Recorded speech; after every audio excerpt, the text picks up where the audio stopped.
കൊല്ലത്ത് നിന്ന് ഇന്ന് പുലർച്ചെ തൃശൂരിലെത്തിച്ച ധന്യയെ വിശദമായി ചോദ്യം ചെയ്തു. മണപ്പുറം കോമ്പാക്ട് ആൻഡ് കൺസൾട്ടന്റ് ലിമിറ്റഡിൽ അസിസ്റ്റന്റ് ജനറൽ മാനേജറായിരുന്നു യുവതി. 8 അക്കൗണ്ടുകളിലൂടെയാണ് പണം തട്ടിയത്. ആഡംബര വീടും സ്ഥലവും വാങ്ങുന്നതിനും ഓൺലൈൻ ട്രേഡിംഗ് നടത്തുന്നതിനും പണം ഉപയോഗിച്ചു.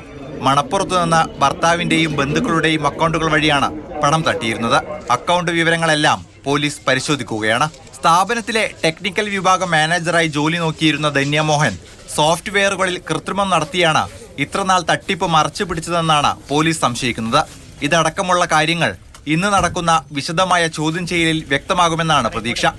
2019 മുതൽ വിവിധ കാലഘട്ടങ്ങളിലായി തട്ടിപ്പ് നടത്തിയ പ്രതി 20 കോടിയോളം രൂപ തിരിമറി നടത്തിയിട്ടുണ്ട്. വർഷങ്ങളായി തൃശൂരിൽ സ്ഥിരതാമസമാക്കിയ പ്രതിക്ക് വലപ്പാട് പുതിയ വീടും ആഡംബര വാഹനവുമുണ്ട്.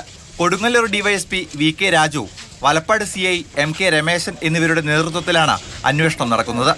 ധനകാര്യ സ്ഥാപനത്തിന്റെ പ്രതിനിധികളും വിവരങ്ങൾ പോലീസിന് കൈമാറിയിട്ടുണ്ട്. മാതൃഭൂമി ന്യൂസ്, തൃശൂർ.